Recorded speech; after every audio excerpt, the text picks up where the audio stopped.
अहले सुन्नत और अहले तशय्युह की नमाज में बुनियादी तौर पर 4 जगह पे वाज़े फर्क नजर आता है। पहली बात ये मैंने बता दी कि उनका और हमारा इत्तेफाक है कि नबी सल्लल्लाहु अलैहि वसल्लम नमाज शुरू करते वक्त रफ़ुल यदैन करते, रुकू में जाते वक्त करते, रुकू से उठते वक्त करते, वो सजदों के दरमियान भी करते हैं। और मैंने कहा ताबीन से साबित है, नबी सल्लल्लाहु अलैहि वसल्लम और सहाबा से साबित नहीं। हम उस पर बिदअत का फतवा नहीं लगाते। एक ये फर्क हो गया।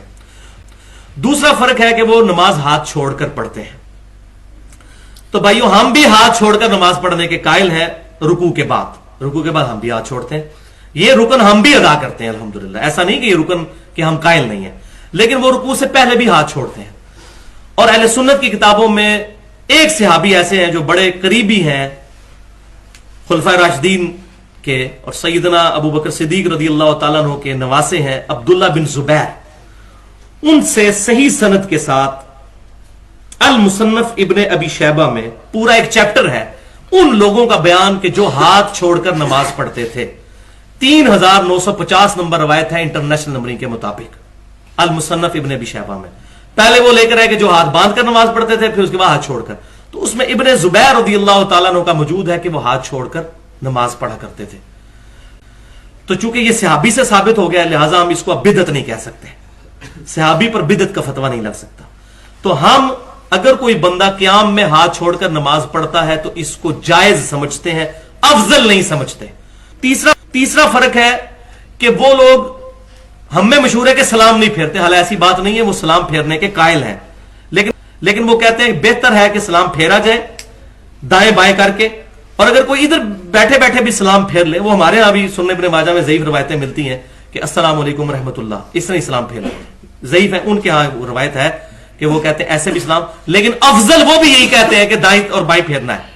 और जो इस वक्त सबसे बड़े मुफ्ती आजम है ईरान के, जो आयतुल्लाह खamenei साहब, जो खुमैनी साहब के बाद, उनको जिस बंदे ने खुद नमाज पढ़ते हुए देखा है, साकिब अकबर साहब, जो इस वक्त अहले तशय्युह की बड़ी डोमिनेंट पर्सनैलिटी है और वहां से कुम यूनिवर्सिटी से पढ़ के आए, वो कहते हैं मैंने खुद उनको नमाज पढ़ते हुए देखा है, वो सलाम फेरते थे। तो यहां वही बात है कि जिद में आके अहले तशय्युह ने सलाम फेरना ही छोड़ दिया। लेकिन सलाम फेरते हैं वो, नमाज हमारे नजदीक मुकम्मल हो जाती है अगर कोई यूं भी अस्सलाम वालेकुम रहमतुल्लाह कहता है, क्योंकि नमाज इससे मुकम्मल करनी है। लेकिन ये फिर ऐसे करना ये सुन्नत है, अस्सलाम वालेकुम कहना जरूरी है, तो वो भी कहते हैं। और फिर वो सजदों में रफ़ुल यदैन करते हैं, तो मैंने कहा ताबीन से साबित है। और वो सलाम के बाद 3 दफा ऐसे करते हैं, और हम समझते हैं नमाज में कर रहे हैं, वो नमाज के बाद करते हैं अल्लाहु अकबर अल्लाहु अकबर अल्लाहु अकबर। तो वो हम भी कायल है।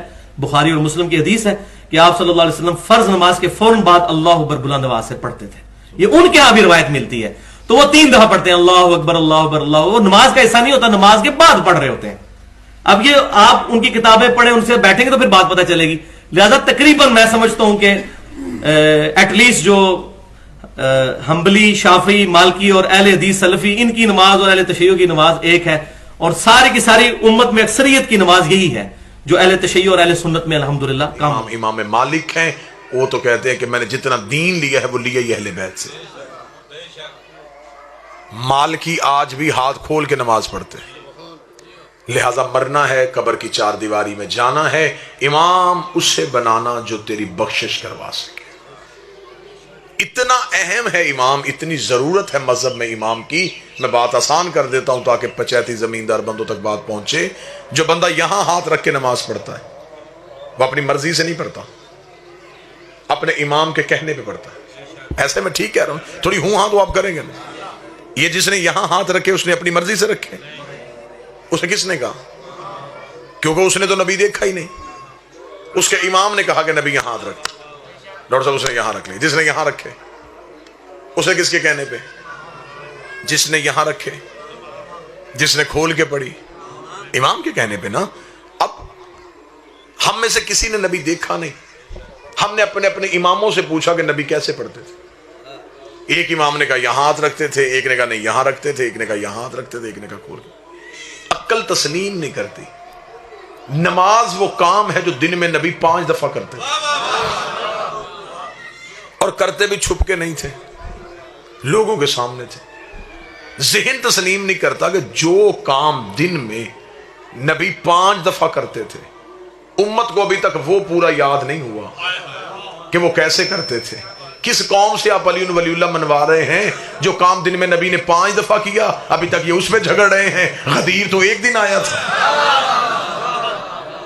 غدیر میں سارے مسلمان اکٹھے کیسے ہو جاتے؟ ابھی تو یہ نماز پہ اکٹھے نہیں ہوئے، کوئی کہتا یہاں ہاتھ رکھتے تھے، کوئی کہتا یہاں ہاتھ رکھتے۔ یہ جو فرق آیا نا اماموں کا، جھگڑا شیعہ سنی کا نہیں، جھگڑا ہے اماموں کا۔ ایک امام نے یہاں رکھوا دیے، ایک نے یہاں رکھوا دیے، ایک نے یہاں رکھوا دیے، ایک نے کھلوا دیے۔ یہ جو فرق تھا، اسی فرق سے فرقے بن گئے۔ جس نے جس فرق کو سچا سمجھا اس نے کہا میرا فرقہ سچا ہے۔ آج یہ فلاں کی مسجد، یہ فلاں کی مسجد، یہ فلاں کی مسجد، یہ فلاں کی مسجد، ایک گاؤں 8 مسجدیں، 8 کی 8 میں نماز اللہ کی ہو رہی ہے، لیکن 8 کے امام علیحدہ ہیں۔ میں ٹھیک کہہ رہا ہوں یا غلط کہہ رہا ہوں؟ ہر ایک مسجد بنی ہے امام کے نام پہ، اللہ کے نام پہ مسجدیں نہیں بنی، اماموں کے نام پہ مسجدیں بن گئی۔ یہ فلاں مسلکی ہے، یہ فلاں مسلکی ہے، یہ فلاں مسلکی ہے۔ 1400 سال ہو گئے مسلمان گردنیں کاٹ رہے ہیں، تیری نماز غلط ہے، تیرا روزہ غلط ہے، تیرا وضو غلط ہے، میری نماز ٹھیک ہے، میرا روزہ ٹھیک ہے، میرا وضو ٹھیک ہے۔ اب یہ بحث نہ کرو کہ نماز کس کی ٹھیک ہے، پہلے یہ پتہ کرو امام کس کا ٹھیک ہے۔ جس کا امام ٹھیک ہوگا اس کے عمل ٹھیک ہوں۔ اگر امام ہی غلط ہوا تو پھر اس کا مطلب ہے کہ بنیاد ہی غلط ہو جائے گی۔